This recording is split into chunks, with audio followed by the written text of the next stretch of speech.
tentang kata ini yang akan kita coba verifikasi. Saudara mungkin perlu tahu bahwa ada perbedaan pendapat tentang subjek ini yang akan saudara temui pada titik tertentu dalam hidup itu saudara. Sebagai teks ini dalam Efesus, ini dengan teks dalam surat-surat lainnya yang menunjukkan kepada kita bahwa keselamatan bukanlah hasil kerja kita sendiri, tetapi adalah hasil kerja Tuhan yang merencanakannya dan melaksanakannya dengan kekuatan, kedaulatan dan anugerahnya. Ini menunjukkan kepada kita bahwa kita tidak memiliki cara apapun untuk diselamatkan oleh upaya manusia. Tuhan tidak membutuhkan bantuan kita untuk menyelamatkan kita. Jadi ketika kita percaya pada Injil, keselamatan kita tidak bisa dikreditkan kepada siapapun kecuali Tuhan. Keselamatan adalah hadiah gratis yang diberikan kepada kita oleh Tuhan.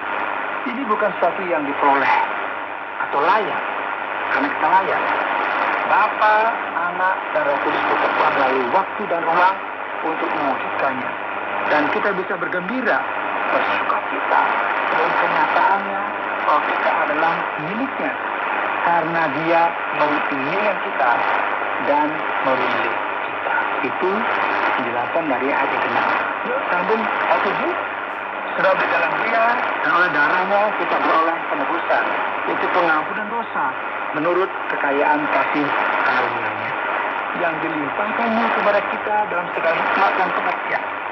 Sebab Dia telah menyatakan rahasia kehendaknya kepada kita sesuai dengan rencana kerelaannya, yaitu rencana kerelaan yang dari semula telah ditetapkannya di dalam Kristus sebagai persiapan kegenapan waktu untuk mempersatukan di dalam Kristus sebagai kepala segala sesuatu, baik yang di surga maupun yang di bumi. Jadi Paulus di sini menekankan kembali bahwa fondasi di mana keselamatan kita terletak atau ada, yaitu pengorbanan darah yang dibuat oleh Yesus di atas kayu salib. Darah itu yang ditumpahkan bagi kita orang yang berdosa dan tidak pernah kehilangan kekuatannya untuk menyelamatkan dan membuktikan siapa saja yang datang kepadanya dalam pertobatan dan dalam iman. Ayat 11. Aku katakan di dalam Kristus, karena di dalam Dialah kami mendapat bagian yang dijanjikan. Kami yang dari semula ditentukan untuk menerima bagian itu sesuai dengan maksud Allah yang di dalam segala sesuatu bekerja menurut keputusan kehendak-Nya. Sehingga kami yang sebelumnya telah menaruh harapan pada Kristus boleh menjadi puji-pujian bagi kemuliaan-Nya.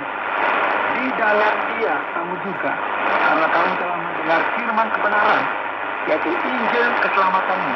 Di dalam Dia kamu juga, ketika kamu percaya, diikrarkan dengan Roh Kudus yang dijanjikannya itu. Ayat 14. Dan Roh Kudus itu adalah jaminan bagian kita sampai kita memperoleh seluruhnya, yaitu penebusan yang menjadikan kita milik Allah untuk memuji kemuliaan-Nya.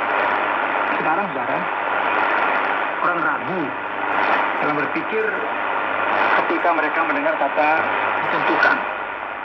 Tapi tidak harus menjadi sumber kecemasan bagi siapapun.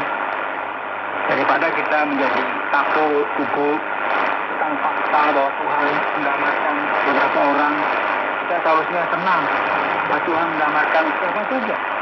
Kita adalah orang-orang yang bersalah. Yesus tidak harus datang dan menyerahkan tubuhnya kepada penyiksa.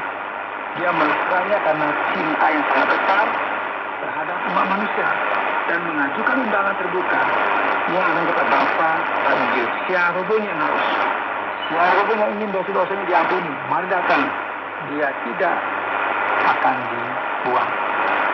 Ayat 15, karena itu setelah aku mendengar tentang imanmu dalam Tuhan Yesus dan tentang kasihmu terhadap semua orang kudus, aku pun tidak berhenti bersyukur karena kamu.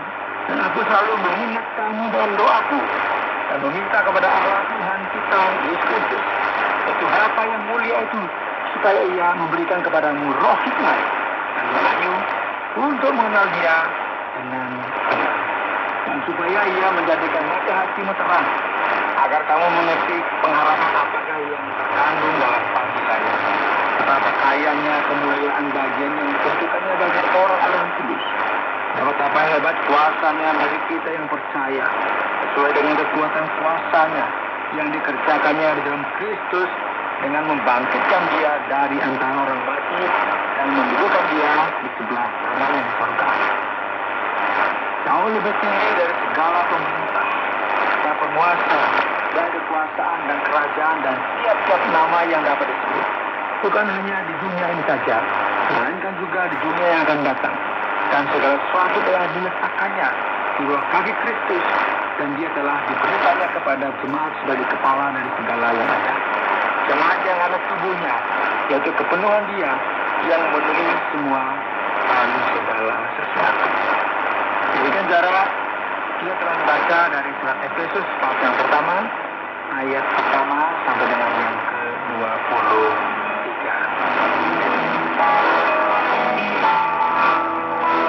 Anda sedang mendengarkan Jalan 66 dalam rangkaian pembahasan Efesus pasal yang pertama yang telah dijelaskan oleh Pak Yohanes dengan topik tujuan kita.